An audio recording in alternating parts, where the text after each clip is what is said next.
you Okay. feel comfortable yourself, or we can invite both of you guys to come up I can and share? I can go. Yeah. Is that okay? Come on up, because then it might be. And I know I try to speak a little bit louder because we don't have any, She. amplification. Right. Okay. Yeah. So maybe standing right here might be best. And yeah, so there was a divine appointment. You guys met yesterday, and you're on vacation, right? Yeah. Sort of. All right, but you still wanted to find a church Yeah. to connect with, even Like, on the weekend that you're away. yeah, like my husband always says, we can take vacations for ourselves, but not from the Lord. He always says that. And it's amazing. Like, we always look for vacations, but we're like, and we do it, don't judge us, but sometimes we don't even pray during vacations because it's vacation. And he keeps saying, like, oh, we're on vacation, but we shouldn't take a vacation from God. So yesterday, I was hoping to find a church, and we met Michael. I passed by and I saw a Catholic church, and I'm like, oh, it should be a church somewhere here. And we met perfect timing, like Saturday night. We met the Michael, and it was perfect. Like, I was excited. I'm tired. I woke up early this morning. I was excited. Like, yeah, let's go to church. It's just amazing. So my name is. I start. Yeah, sure. Sorry, I'm a little And nervous. if we have any questions, we'll do question and answer session. Perfect. So you can share as the Holy Spirit leads. Yeah. So my name is Charity. My given birth name is Ihsan. The meaning is charity. That's why people call me Charity, and even in Morocco. So my job was like a teacher. It was my own business. I had a school. I was teaching Arabic and French to foreigners, diplomats, ambassadors, military, international people. And I'm bringing this up for you so you understand what was my mission for God in Morocco. I was I don't know from where I should start, but forgive my English first. My English is not perfect. Yeah. So in 2011, 10, 11, I was a little young, you know. I'm 28 right now, but at that time I think I was 15 or 16 years old. I met a lady. Her name is Heather. She was in Morocco. She was at that time I think about my age, and she's Christian. In Morocco, we don't know anything about, like, normal people. They don't know the name of Bible. This name, like, we don't know Bible. We don't know. It's a Muslim nation. If you guys know, Morocco is located in the north of Africa. It's 44 minutes from Spain. It's south of Spain, north of Africa. And at that time, I was not religious at all. Yes, we are Muslims, but Morocco is very, very modern. Like, we wear normal clothes like you guys. You can find girls with skirts. Like, we don't really follow. They don't really follow Islam, but it's very modern. At that time, the life was really, really hard for me.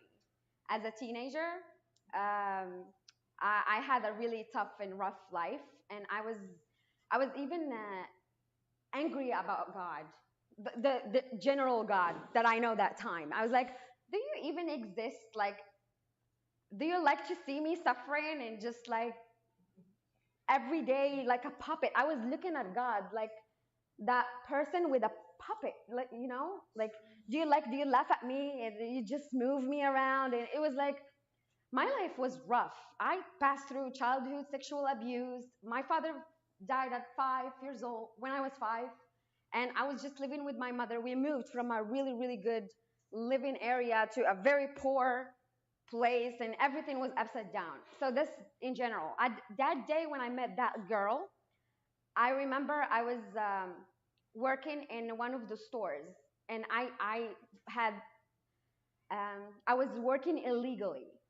I didn't have the age to work, but they hired me because I knew languages.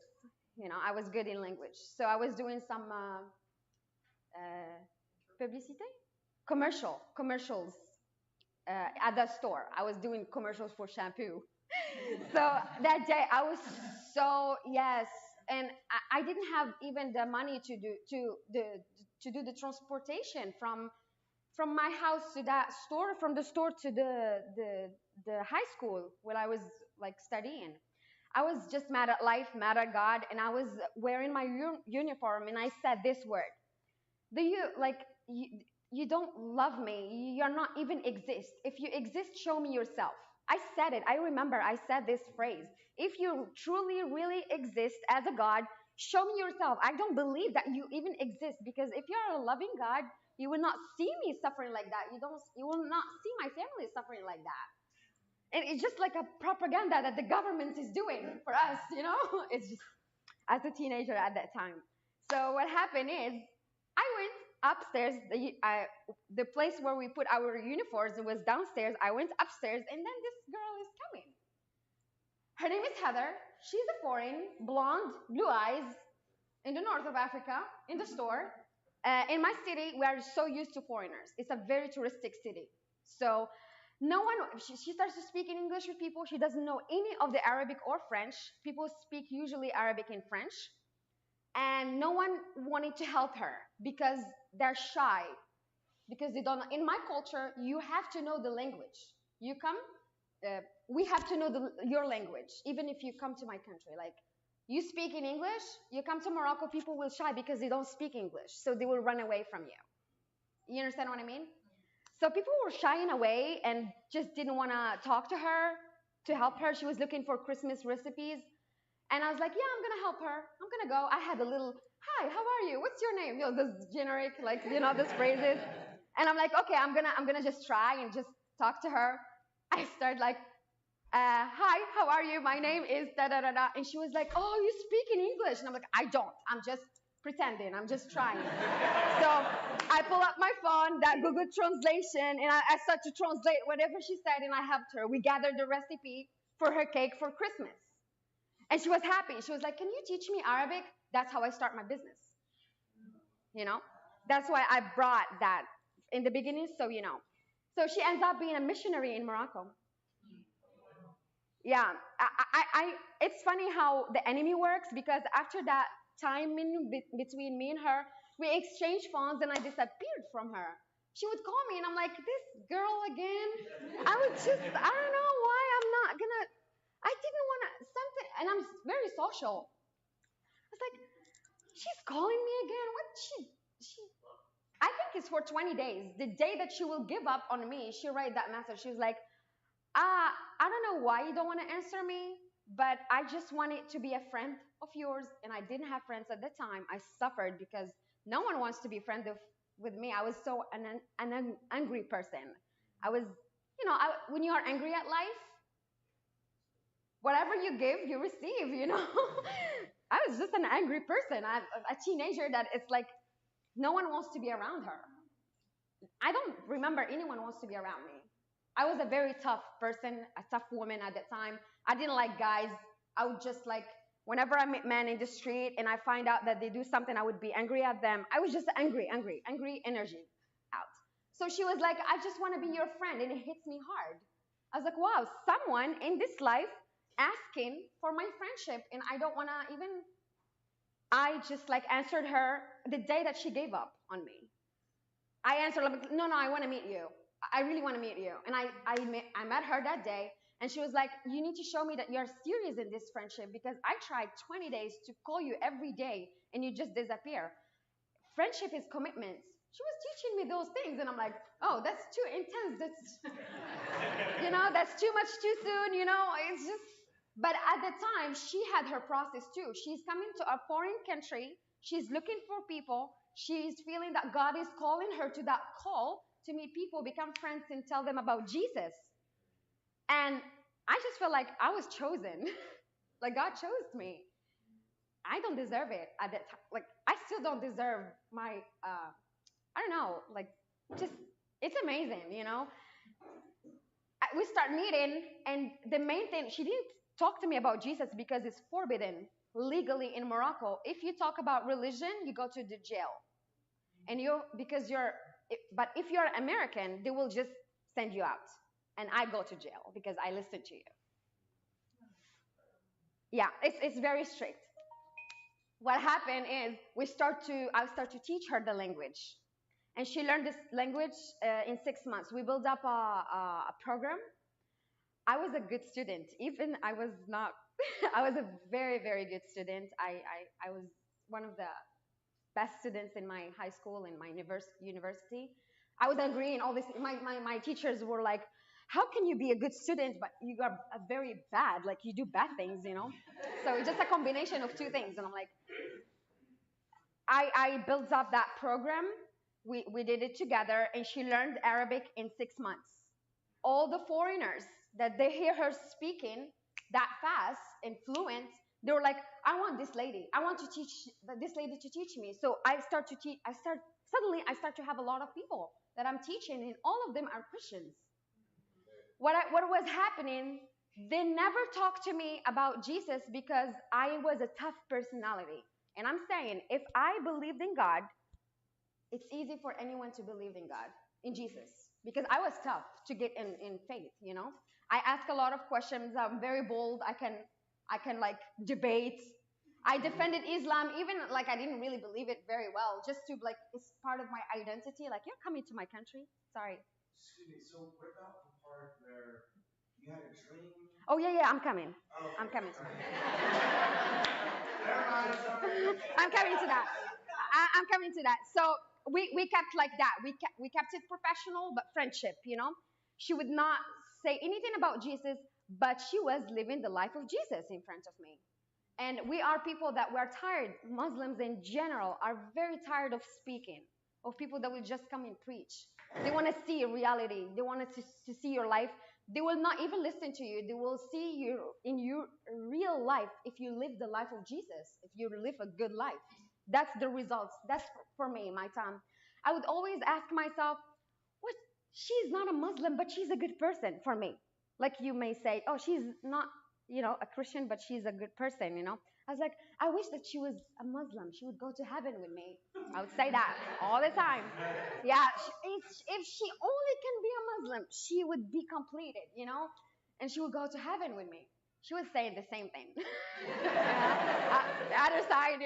But she was really, really living the life of Jesus. She was so kind.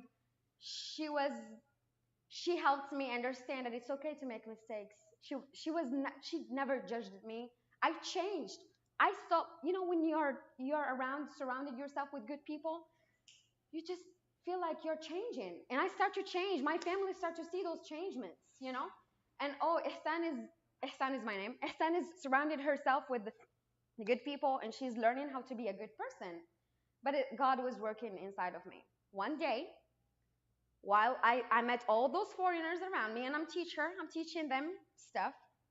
I slept one day, like in my dreams, I had a dream. So they never talked to me about Jesus.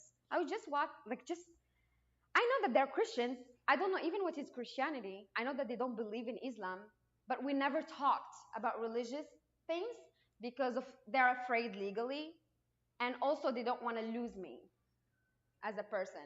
When you start a subject with a friend of you that you know that you're different, you may lose him. And that was the case for her. She didn't want to lose my friendship. At that night, I slept normal, like just, and I had a dream. The dream was I went to a library, and at that library, in the real life, I go to that library every day. Okay? In my dreams, it was like I went to that library, and the front desk was a lady called Fatima. In my dreams too, and I was like, usually she is wearing veil, but that day in my dream, she was not wearing a veil. Do you guys understand me? Sorry, my English is not. She was not wearing a veil, and I'm like, hey Fatima, where's your veil? And she was like, she knows because I like to poke on people at that time. Sorry, I was very bad. So she was like, come on, what do you want? And I'm like, I want Quran. You know Quran, the Muslim book. She was like, what does that? I don't know any book called Quran. That's in my dream. I was like, come on, Fatima, give me Quran. You don't know.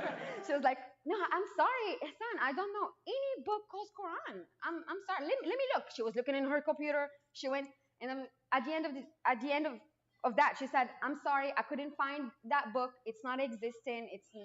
I couldn't find it. But I have a book for you if you want to read it. While I'm looking, she she was like, okay, come with me. I went with her. She opened that box, and it has Bible with English, like in English, the book Bible. At that time, I don't know what does that mean. I don't know Bible, this word. I know it's weird for you guys, but we don't know Bible, that word. We don't know that in Morocco. In my dream, I was like, and I woke up. I didn't care because I didn't know that name. But during the day, it would hit me. It would come back to me, this word, Bible, Bible. And I went to Google Translation and I was like, okay, I'm going to put Bible. And it appears in Arabic, Al-Kitab al-Muqaddas, which is mean the holy book. And I'm like, oh, okay. And I forgot about it. 2 weeks later, I am with her. Her name is Heather. She's from Kentucky, too. I am with Heather, and I'm going with her to her house because I was teaching her one on one in her place, in her apartment. We went together. She was looking for the keys. We finished the dream, just for you to know. Yeah. 2 weeks later, I just want to make sure that you guys follow me. I went to, I opened it. She was trying to open the door, looking for the keys in her backpack. She couldn't find the keys, and she was bringing everything out, and she will bring out that book that I had the dream, the exact same book, that Bible thing. And I'm like, I'm sorry, that's how it's. So she bring it out, and I'm like, oh, I want it. I was very bad. I was like, aggressive at that time. I was like, I want that book, and she knows legally she cannot give it to me. So we were like, give it to me, no, give it to me, no. It was like we fought that day. I was like, you're so bad. I just want to see that book. Why you're acting like that? She said, no, I cannot give it to you. I'm like, why? I just want to know this book. So we got mad at each other, and I left. There's no class that day. I left. That place, and 2 days later, I think she called her pastor. She asked him. She asked her. Her pastor is my spiritual mother, Lucy. Yeah, she called her pastor. She was like, "Hey, this girl, she want that book badly," and she was like, "Okay, pray about it." She prayed for 2 days, and then she get back to me. She's like, "Okay, you want that book? Here's the book." She gave it to me. I don't know English at that time, and that's how I had to discover. I think English was given by God to me. Really. The, I didn't go to school for English. I picked it fast because of the Bible. I was so curious to know why that book. It was in my dream, and I'm a very logical person. Like, I'm not the person who believes in dreams and all these things. And at that time, I'm like, why that book in my dream? And I find it. There is a reason. There is a something about it. And I start to do I can you believe I didn't even think on having Bible in Arabic? I went to translate the Bible in English. I was translating literally from Google Translation, you know? And it was so attractive book. That's the first sight for me. It was so loving. I liked it. And then I start to ask question. Hey, I was very demanding and direct. I would come to them and say, hey, guys, can you teach me that book? Do you know a lot about that book? Can you guys teach me? And I'm like, yeah, of course, yes. And I start to do Bible studies with them. But I am still Muslim, you know. They would not talk to me. We would just do Bible studies and ask, like, I would ask all kind of questions and all those things. And until 2011, I came to them and I'm like, hey guys, I think I want to be with Jesus. I think he's the right Lord for me. After, like, I think I read the book 12 times, Bible, before became a Christian, before becoming Christian. And it was, I know it may seem like very, but it was a process that, it was a 6 months for me that when I discovered that I have to leave Islam, because Islam is more than a religion in Morocco. It's if you're not Muslim, you're not Moroccan. You know, it's so attached to the culture. There's a lot of Muslim holidays that you will not participate anymore. Ramadan, for example, you will not be fasting like Muslims, but it's part of your childhood, the meals, and you get very confused, you know. So I suffered a little bit, and I was depressed for 6 months. I had an eating disorder because I couldn't eat, I couldn't do anything because it was very hard decision to leave Islam. You know what is the point that makes me really give up on Islam? If you remember, I said I passed through childhood sexual abuse, and it was a member of family. I was little, okay. So in Islam, I was discussing this. I had a discussion with one of the imams because I had to go to an imam. Imam is the pastor of, yeah. I went to one of the imams and I was like, "Hey, I have some questions." I went without veil to the mosque because I was not wearing veil, and you're not supposed to, okay. But it was not a prayer time. I just went to ask him questions in his desk inside of the mosque. I told him, there is something, I want to ask you this. Why Muhammad married Aisha when she was 7 years old? And he was like, he couldn't answer my question. He said, well, at that time, it was like, that's the answer he gave me. At the time, girls they had their period before, but she's still a child, right? He was 40 some years old. He would answer, well, where's your veil? Go wear your veil and then come and ask me those questions. And that day, I was like, okay, I cannot worship a pedophile. I'm sorry. For me, it's c'est de la pédophilie. When someone get married or to someone as child like that, and it was my process, and that's why I had a big anger, a lot of anger towards man. It was the point that turns me upside down, and I'm like, okay, I left Islam and I start to worship that loving God. He gave me a lot. He gave me a lot of things. One of and I started to dedicate my life to Jesus at that time. It's funny because I was with missionaries, like people that their mission is to come and make people hear about Jesus. And because of all the teachings, the program was successful. I was like, yes, I'm going to teach those people to come to Morocco. I'm going to teach them the culture, the language, and the religion, so they know how to talk to people in Morocco. And that was my journey there until I find that gentleman, and he was such a blessing to my life. I love him so much. I'm learning with him. Of course, God is teaching me how my fight, and it's not with man, it's not with flesh and blood. It's with the enemy, and also He's helping me for that. I'm learning with him every day that my life, my fight is not with flesh and blood. My it's with it's me and him against the enemy, not me against him. We have our rough days like any couple, but yeah. But I love him so So much. where did you guys meet? Where did you His meet? mother and his father retired in Morocco. His mother was my best friend in the church. Okay. So she was always telling me, "Oh, I have a son and I have a daughter." And I'm like, "Okay," And one day I thought he's a teenager at the time because um, I was not into. I never had a boyfriend. I never, I was not into like dating and all these things. So she was like, uh, one day she said, "Oh, my son is coming to visit Morocco. He would love to hear your testimony, you know, and hear about you and listen to you." And he come to Morocco in a Saturday, and I had like when I met him, I was like, "Oh, he's a man. He's not sorry. He's not a teenager. Like he's a man."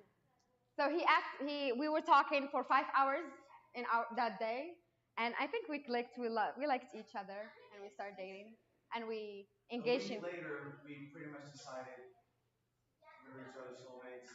I came back 6 months later, we got married. Yeah. And I moved to US June 11, 2021. So I just completed 1 year here in the US.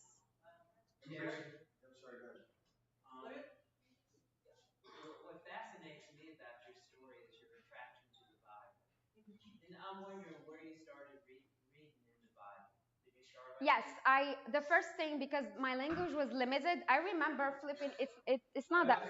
I'm sorry. But did you want a Bible? Here. Yeah. I'm sorry. Maybe it's not this, but you know those little Bibles that in the behind them, there is a direction how to listen to God's voice. There's a directions for like beginners in Bible. The, because I didn't know it's a big book. I didn't know from where to start, so I started there, and I liked it. And I'm like, okay, I'm not gonna go to the Old Testament. I'm gonna start. I started my first time reading. It was from the New Testament, and I liked Al-Maw'ida Fawq al-Jabal. The Jesus on the mountains was like, yeah, Sadat, bless the, yeah, yes. So it was nice because I'm a crying person. I cried a lot. I suffered a lot. So I felt like I'm blessed. The language, it's funny because I read Bible in many languages, and in English was more loving. English is a language that they have like for us in Arabic, love. It's the word love is just between a husband and wife. It has more like the sexual orientation, but in Bible it was more than that.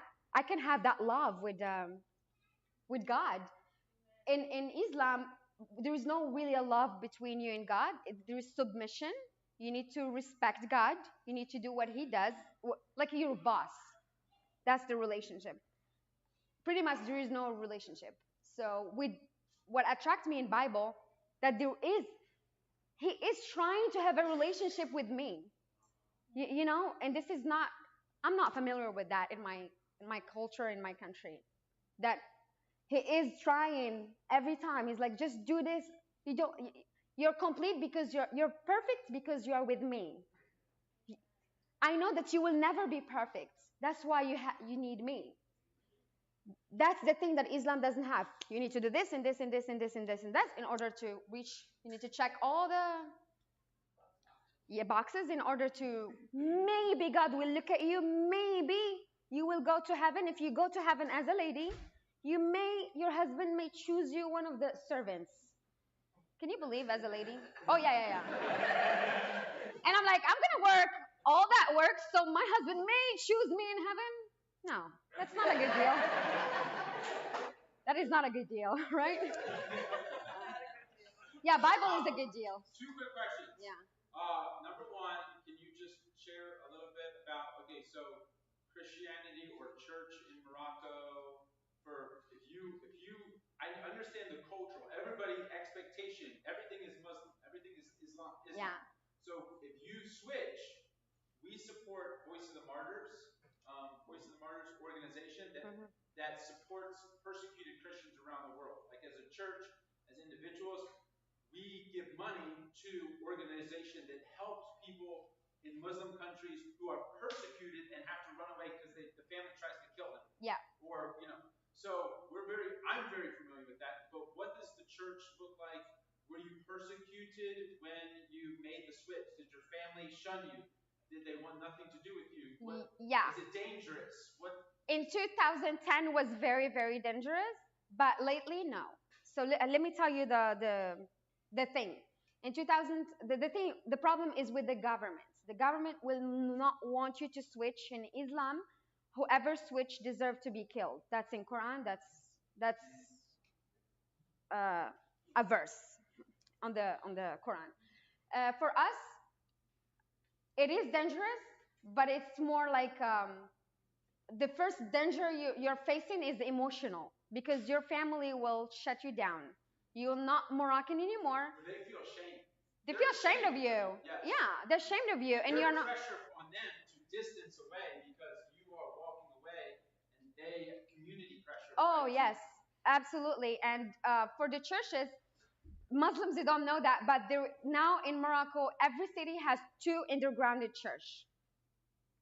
In Morocco, every city, like big cities in Morocco, they have underground church, two churches at least. And those churches are receiving just the Moroccans. It's just like I love, by the way, the church here because I can look at people. I can tell it's very small. It looks like the Moroccan church. The max for us is 12 people at the church, so we don't attract the attention. We in the beginning, first 3 months, we don't really worship loud. We don't. We just like yeah, in people's homes. We do it in people's homes, and we don't really worship uh, songs. We don't do like any instruments in the beginning, so we don't attract people. And we switch it. It's not all the time Sunday. Sometimes Tuesday. Sometimes every week. Some another day or another place. And if you want to be baptized, you go to the beach or in the bathtub to be baptized. Also, the government, if they catch you, you go to jail. They will not, and inside of the jail, you'll be like you commit a big crime more than the one who murdered. So you will suffer a lot among the prisoners there. And that happened. In 2010, there were, so what happened is the police will send people, they will send spies inside of the churches. They're Moroccans like us, and they will pretend like they're Christians, and they will know Bible very well, you know. They will be among us, and as soon as they know all the members of the church who is sending Bibles, who is doing all these things, they will come and take us all to the jail. In 2010, I remember very well, I was not Christian yet. I was still learning Bible, but a lot of Christians, they went to jail and they boarded a lot of foreigners because they cannot do anything to foreigners. But the Christians, the Moroccan Christians, they cut their tongues, they shaved their heads, they raped them in front of their husbands. It was bad. It was really, really bad.